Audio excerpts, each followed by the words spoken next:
তিনি সেখানে বলতে চেয়েছেন যে আমি যদিও বাংলাদেশ খেলাফত মজলিস মনোনীত 11 দল সমর্থিত রিকশা প্রতীকের প্রার্থী, আমাদের এমপি মৌলানা সাইফুদ্দিন আহমদ হানজালা তিনি বাংলাদেশ খেলাফত মজলিস মনোনীত 11 দলের সমর্থিত প্রার্থী ছিলেন এবং জনগণের ভোটে তিনি বিজয় হয়েছেন। তিনি যে বক্তব্যটি দিয়েছেন তার এলাকার জনগণের প্রতি বিশেষ করে সেখানে তিনি বলেছেন, আমি নির্বাচিত হয়েছি যদিও রিকশা প্রতীকে, আমি এখন সকলের এমপি, দলমত নির্বিশেষে সকলেই আমার, আমি সকলের। হানজালা সাহেবের বক্তব্য ছিল যে আমি সকলের এমপি, এখন আমি সকলকে নিয়েই কাজ করতে চাই।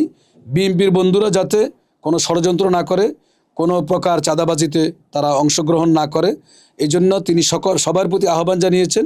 আল-হিরা গ্লোবাল এডুকেশন ফাউন্ডেশন ওস্তাদ মাওলানা জাফর আহমদ মজুমদার কর্তৃক পরিচালিত আল-হিরা কিডস হ্যাভেন, জামিয়াতুল হিরা আল ইসলামিয়া এবং আল-হিরা ইসলামিয়া দাখিল মাদ্রাসা হিপস বিভাগ ও মাদানী নিসাবে ভর্তি চলছে। যা আমরা দেশ গড়তে, বিশেষ করে যে শিবচর গড়তে আমরা সকলে এক এবং অভিন্নভাবে কাজ করব। তিনি আসলে ঐতিহ্যগতভাবে তারা বাহাদুরপুরের পীর সাহেবের এবং ঐতিহ্যবাহী ফ্যামিলির সন্তান। ওনার দাদাও এমপি ছিলেন, উনি এখন বাংলাদেশের 300 এমপির মধ্যে জনাব হানজালা সাহেব এমপি। আমি ওনাকে ধন্যবাদ জানাই, মোবারকবাদ জানাই। ওনারের ফ্যামিলিগত ঐতিহ্য এবং শিবচরের ঐতিহ্য হিসাবে শিবচরকে যাতে শান্তিময়, এই মাদক মুক্ত, চাঁদাবাজ মুক্ত একটি শান্তিময় শিবচর গড়তে তিনি ভূমিকা রাখছেন বলে আমি বিশ্বাস করি এবং তিনি কারো বিরুদ্ধে নয়।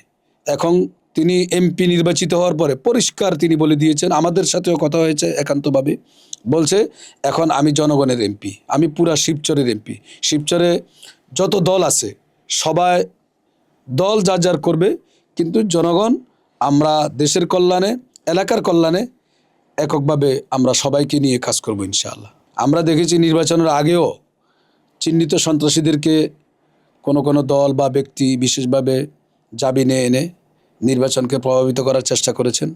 আলহামদুলিল্লাহ সুম্মা আলহামদুলিল্লাহ, তারা প্রভাবিত করতে পারে নাই। জনগণের বিজয় হয়েছে, হানজালা সাহেব নির্বাচিত হয়েছেন। তিনি দেশ এবং জনগণের কল্যাণে তার মেধা, তার যোগ্যতা দিয়ে এলাকাবাসীর জন্য উন্নয়নমূলক কাজ করবে বলে আমি আশাবাদী।